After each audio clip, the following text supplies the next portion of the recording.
putting missiles that were banned under the treaty that Trump withdrew us from in 2019 in Denmark and in the Philippines. If President Putin is correct, why would the United States be putting missiles in the Philippines but to be provocative towards China? Well, I don't think that the United States is trying to be provocative. I think what the United States is interested in doing is improving its deterrence capability in East Asia. The fact is that if you put the United States up against China in East Asia, and if you include America's allies with the United States, right, you're up against a very formidable adversary. China is effectively a giant aircraft carrier. It has thousands and thousands of missiles. And the United States feels that it's at something of a disadvantage. And for that reason, it's increasing its missile capability and other capabilities in Asia as well.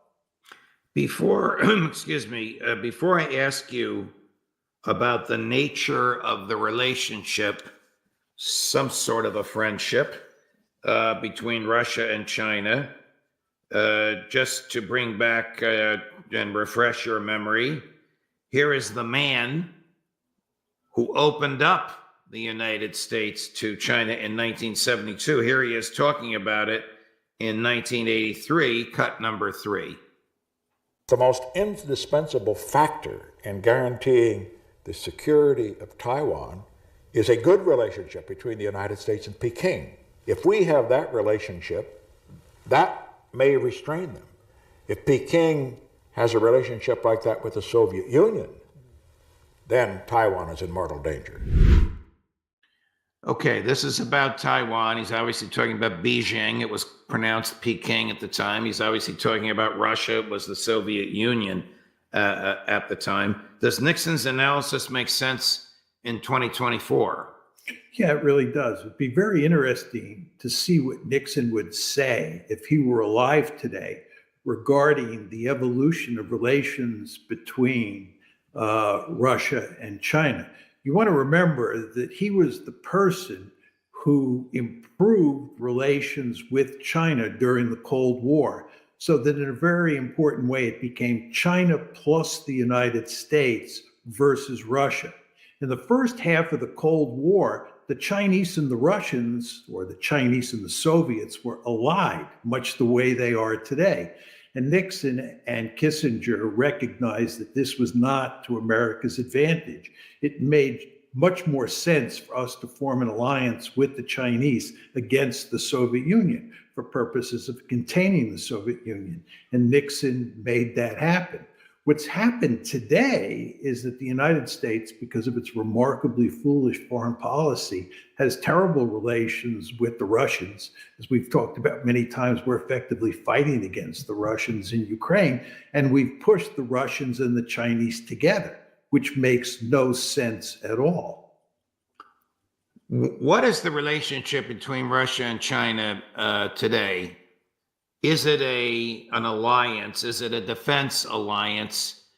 If Russia is involved in a two-front war against Ukraine and against Israel and is supporting Iran, I know these are, the second one is a big if. Can it call upon China for help? Well, it could ask for military assistance in the form of weaponry. It could ask for diplomatic support should something happen at the United Nations. But I think it's extremely unlikely that the Russians would ask for military help in the sense that they'd ask for Chinese troops to engage in the fighting, either in Ukraine or in the Middle East.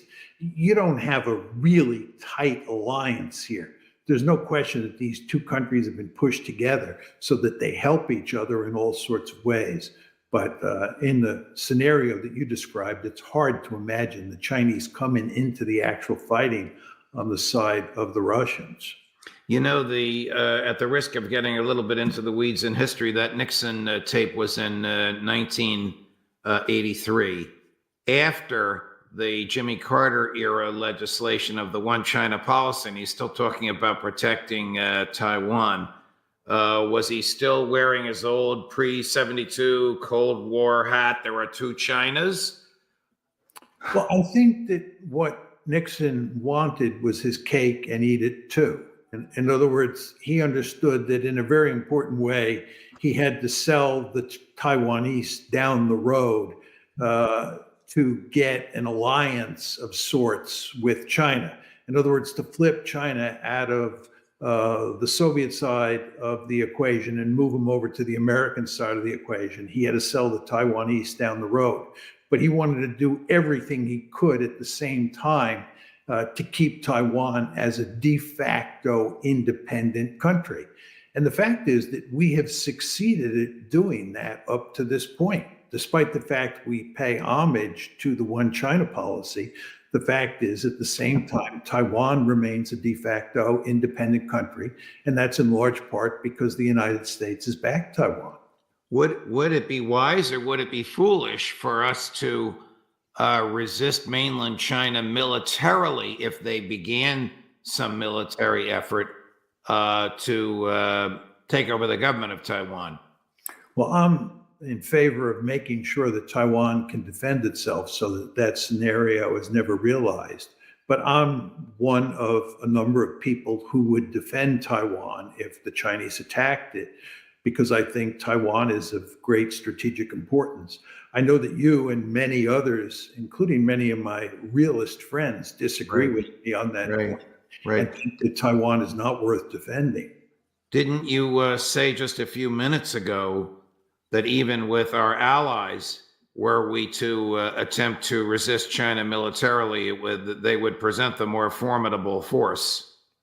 Well, there's no question that over time, China becomes a more formidable threat when it comes to conquering Taiwan. I think at the moment we are actually in excellent shape in terms of defending Taiwan. You want to remember, you don't want to think about this in terms of winning a war against China over Taiwan. If the Chinese were to try to take Taiwan, there would be no winners, in my opinion.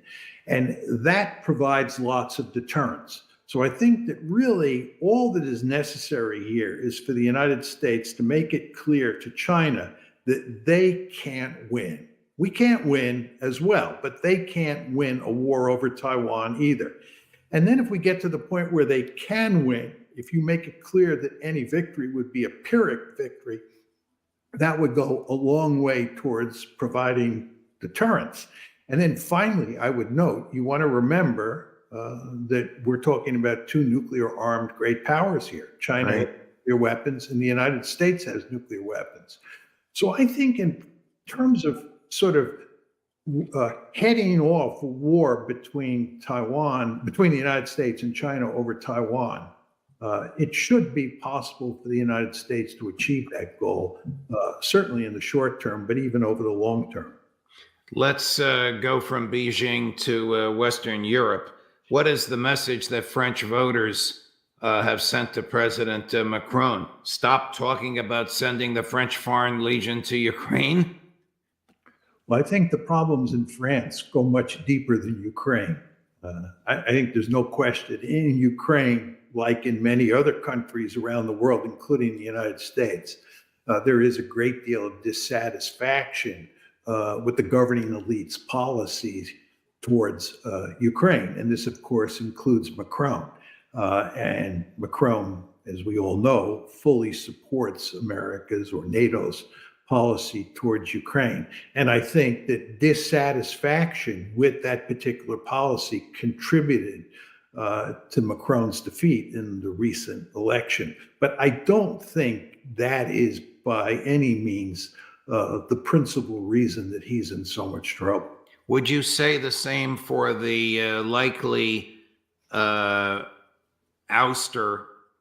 in 36 hours of Prime Minister Sunak and the likely installation of Sir Keir Starmer as Prime Minister in Great Britain? It does reflect dissatisfaction with foreign affairs, but there are a lot of domestic issues more profound weighing in on the voters' minds. Yeah, I agree with that completely. And I think, by the way, the same thing is true in the United States. I think there is a lot of dissatisfaction, as reflected on your show, with America's policy in Ukraine. But it's not the principal reason that there is so much dissatisfaction in the United States regarding where this country is going. If you look at the Western liberal democracies, you can put aside foreign policy, you can put aside Ukraine, and you still see a huge amount of evidence with unhappiness about the direction that the various countries in the West are heading in. If the president of the United States were to call you, I don't necessarily mean Joe Biden or Donald Trump, whoever the president might be, and ask for your advice on whether America should put troops on and lease bases from Finland, where it is now contemplating doing that on between 12 and 15 bases along the 800-mile common border that Finland has with Russia. How would you advise the president if that question were put to you, Professor Mearsheimer? That's the easiest question you've asked me this morning. Okay. Absolutely not. I mean, that would be insane. Well, you know they're doing it. Go ahead, please. No, I think you're right. And if you look at what they're going to do at the NATO summit, right? I've been reading about, what we're going to do at the NATO summit to reassure the Ukrainians. What you see is that we're going to go to greater and greater lengths to make Ukraine a de facto member of NATO. We've reached the point where we understand, I think, quite clearly that we can't make Ukraine a de jure member, a formal member of the alliance. So what we've decided to do is make it a de facto member. This is a prescription for disaster for Ukraine. It's just crazy that we're doing this. And the idea of putting troops in Finland is nuts, because all it's going to do is provoke the Russians. It's going to cause tensions in the region, and it's going to give the Russians greater incentives to wreck Ukraine, cause trouble in Europe, cause trouble in transatlantic relations, and so forth and so on. I just don't understand what these people are thinking. And all at the same time, we're up to our eyeballs in alligators in the Middle East. And furthermore, there is, as we were talking about at the start of the show, potential for trouble involving the Filipinos and the Chinese, where we might get dragged in East Asia. I want to get to the Middle East with you in a minute, but this decision of which I was informed by Pepe Escobar and corroborated by Scott Ritter. These two have, sources in the military, in the intelligence community, even in the Russian community. Who would have made this decision? The president? I mean, this is profound. This is the equivalent of the Russians putting troops in Mexico along the Rio Grande, isn't it?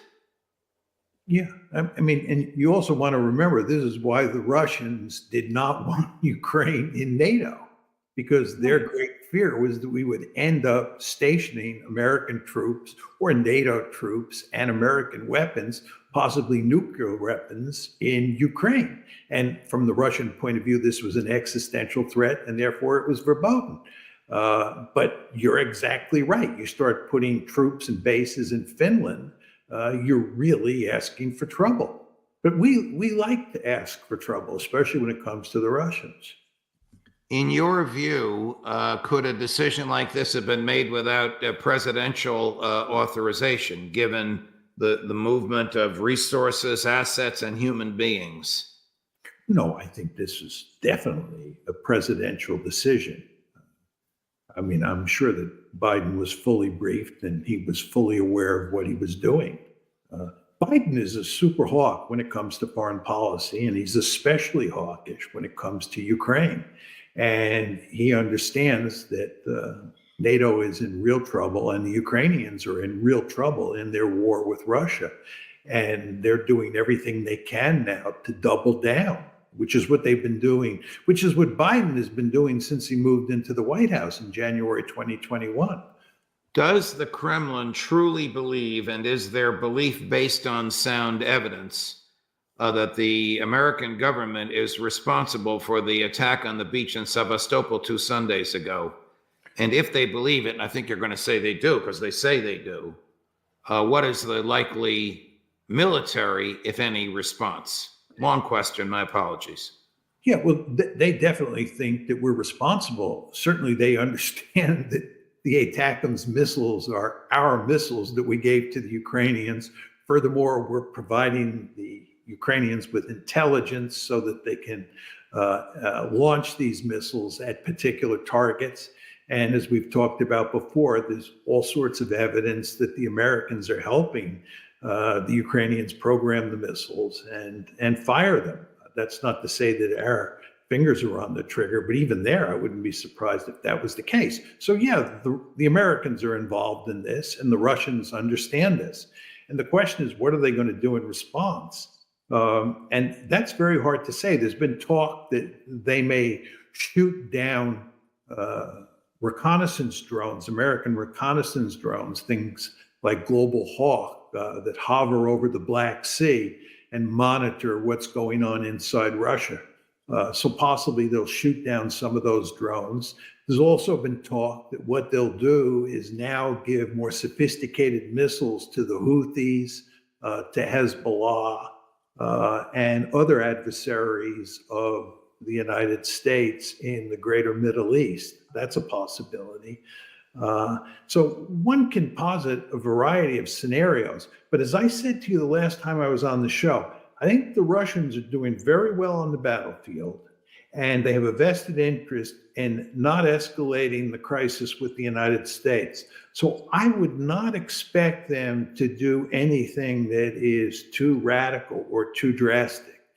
I think they want to keep a cap on the volcano here and just continue to wear down the Ukrainians on the battlefield. Prime Minister Netanyahu says he can fight a war on 7 fronts at the same time. This clip is a little long. It's about 90 seconds. And if you're not a fan of Bibi, this is heavy duty Bibi, but we're going to play it for you because I would really want your thoughts on it. Cut number 5, please. And Iran is fighting us on a 7-front war. Obviously Hamas, Hezbollah, Houthis, the militias in Iraq and Syria, Judea, Samaria, West Bank, Iran itself. They'd like to topple Jordan, and their goal is to have a combined ground offensive from various fronts, coupled with a combined missile bombardment. We have to, we've been given the opportunity to scuttle it, and we will. The first requirement is to cut that hand, Hamas. People who do this thing to us are not going to be there. And we'll have a long battle. I don't think it's that long, but we'll get rid of them. We also have to deter the other elements of the Iran terror axis. But we have to deal with the axis. The axis doesn't threaten only us, it threatens you. It's on the march to conquer the Middle East. Conquer the Middle East. Conquer. That means actually conquer. Conquer Saudi Arabia, conquer the Arabian Peninsula. It's just a question of time.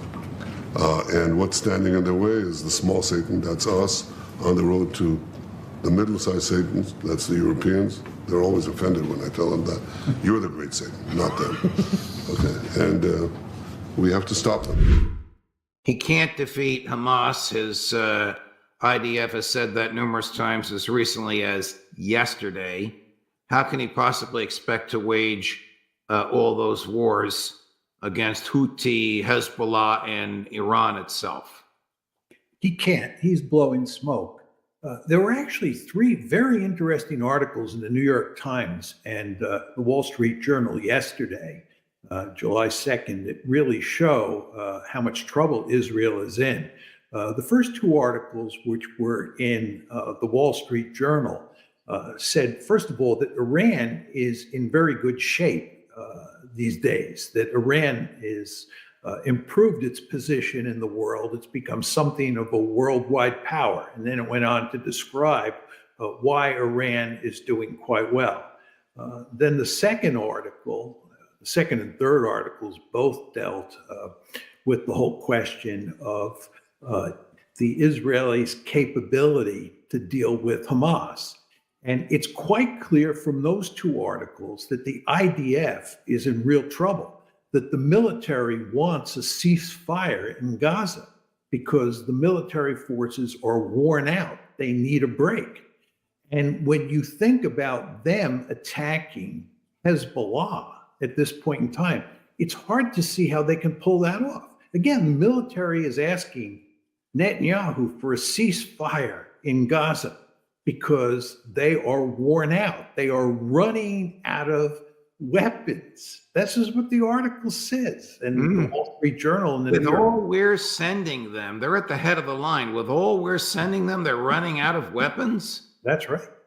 That's right. That's what the article said. And they want a ceasefire. The IDF wants a ceasefire in Gaza. And you start saying to yourself, if they want a ceasefire in Gaza, how are they going to invade Lebanon and defeat Hezbollah? I mean, again, as we've talked about, they invaded Lebanon in 1982 and again in 2006, and both of those operations ended up with a disastrous outcome. Nobody can tell a story these days about how they invade Lebanon, defeat Hezbollah, end that threat once and for all, and live happily ever after on the Northern Front. That's not going to happen. And the same thing is true with regard to Hamas. Hamas has won the war against the IDF. Nobody says this in the mainstream media in the West because it's politically unacceptable. But the fact is the IDF has been unable to defeat Hamas. As these articles make clear, right? Hamas is alive, and I don't want to say well, but it is able to continue the fight. So they have not defeated Hamas. They cannot defeat Hezbollah. Iran is actually in relatively good shape, and there's nothing the Israelis can do about that. And the West Bank, he talked about the West Bank. The situation on the West Bank hasn't settled down. So the Israelis are in deep trouble on multiple fronts. What do you think the United States will do? Chris, can you put up the full screen? Or Sonia, do you have that full screen? U.S. sends amphibious assault ship to show support for Israel amid Lebanon tensions. The United States has deployed an amphibious assault ship to the Middle East to demonstrate support for Israel amid soaring tensions in the Lebanon-Israel border. I mean, Professor Mearsheimer, is this just pabulum for show, or is the United States Navy about to go over there? Well, what we're trying to do is deter the Israelis and Hezbollah, and ultimately the Iranians as well. The nightmare scenario for us is a war between Hezbollah and Israel that brings in not only the United States, but Iran. And now we're beginning to get to the point where people are even talking about the possibility of the Russians coming in, because the Russians are deeply involved in Syria. The Russians are in bed with the Iranians these days, and there is a real possibility, I don't think it's likely, that the Russians could get involved in the fighting. So we want to go to enormous lengths to shut down the possibility of any war between the IDF and Hezbollah. And I believe that what the Biden administration is doing here is sending these forces into the thick of things, all for the purpose of sending the signal to the two sides to try to avoid a war. I have asked you this before, so forgive me. What foreign policy geopolitical benefit is there to the United States for all we do for Israel? As I've said to you before, there's none. Very important to understand that Israel is an albatross around our neck. The principal reason that we have an Israel lobby in this country, and the reason that the Israel lobby has to work overtime to maintain America's close relationship with Israel, is because there is no good strategic rationale and there is no good moral rationale for supporting Israel the way we do. You want to remember, we give Israel unconditional support. no matter what Israel does, we support Israel. And this is not in the American national interest. And because it's not in the American national interest, and because